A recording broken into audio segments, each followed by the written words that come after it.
Welcome to the webinar, Storage Tips and Tricks. My name is Karen DePau, and I'm the manager of Local History Services.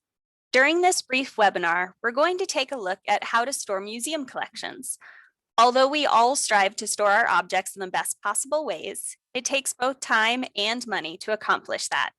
However, there are some things we can do to make sure that while we wait for that grant to come through or that big donor to write a check, that we're protecting our collections the best we can in the short, mid, and long term. First, let's take a look at some acceptable short-term storage solutions. These are best for items that are being stored for less than 1 year. There are downsides to these materials, and they can be better than nothing, but sometimes just barely. Cardboard boxes and bubble wrap are great for use during the moving of objects. For instance, moving an item from the museum to another museum where it will be on loan. Both cardboard boxes and bubble wrap can leach chemicals that can permanently stain and cause damage to items. That's why we don't use them for longer term storage. But in the short term, when the brief protection of an object from being broken is the highest concern, these things can be used effectively. Similarly, wrapping larger items in packing blankets to provide some cushioning and protection during moves is also a good idea. Other short-term storage solutions include using wooden hangers, but never wire hangers, even if just for a little while, sitting things on tables, on open shelves, and storing things on wooden furniture without anything between the object and the wood. Now, before we move on to the next slide, I just want to reiterate that all of these supplies we just talked about should be used for less than 1 year, if even that long. Now, let's take a look at some midterm storage solutions. These can be great for items in that 1 to 10 year range. That said, many of these things can even be used longer than that if the proper precautions are taken.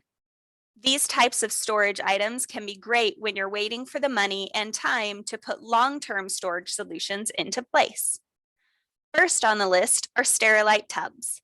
Now, usually we don't recommend a specific brand of supplies. However, here we do. Sterilite tubs are made of an inert plastic, which means that it takes a very long time to begin breaking down.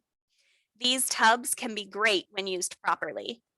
Always use clear tubs so you can keep an eye on what is going on inside, since they can create microenvironments and you will want to know immediately if something has gone wrong, such as a pest has found its way in or moisture has accumulated inside.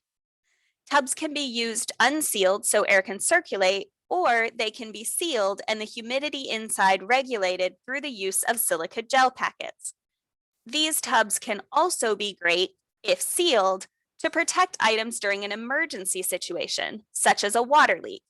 Similarly to Sterilite tubs, Ziploc bags are fairly inert and break down slowly, making them acceptable in a pinch for use as midterm storage. You can also use stable, inert supplies of lower quality for midterm storage, such as acid-free boxes that are not also lignin-free. Lignin, by the way, is a chemical that can become acidic over time. These are usually things like acid-free photo boxes or acid-free paper that can be purchased at big box stores. 100% cotton muslin can be used to wrap objects and create dust covers, and wooden hangers can be padded out with quilt batting and wrapped in muslin to hang sturdy clothing items for storage. Wooden furniture that is lined with a barrier layer, such as Ethafoam or Mylar, can also be good midterm storage, as can pool noodles. Pool noodles are made from an inert plastic that does not break down and is therefore great for providing supports in collection storage. One last note about midterm storage. Most of the items listed, such as the Sterilite tubs, Ziploc bags, or acid-free but not lignin-free materials, have a lifespan that is shorter than that of museum-quality storage materials. However, by swapping out these items, you can extend their life. For instance, when you buy a Sterilite tub, write on the bottom an expiration date, less than 10 years in the future. When that date gets close, simply remove the items from that box and place them into a new Sterilite tub. Mark the new tub with a new expiration date, and you have just reset the clock to give yourself 10 more years.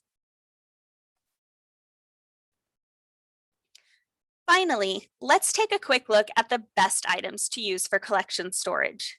This is what we should all be striving for if we truly care about preserving our objects for future generations. These storage items can be used to properly store items for a dozen years or more without much worry. Long-term storage supplies should be museum quality, stable, and inert, meaning they won't break down. Boxes are typically acid-free and lignin-free, ensuring that they will remain acid-free for the long haul. Cotton muslin can be replaced with acid-free tissue paper to protect textiles or breakable objects during storage. Ethafoam replaces pool noodles to provide shock absorption in boxes and create object supports. And finally, sturdy, powder-coated metal shelving replaces all wooden storage furniture to hold boxes and large items. As you work towards your goals of long-term object preservation, remember that there are stops along the way, and doing something is far better than doing nothing and simply hoping things last another 100 years. Thank you all for listening to this webinar. And if you have any questions, please reach out to us at localhistoryservices@indianahistory.org.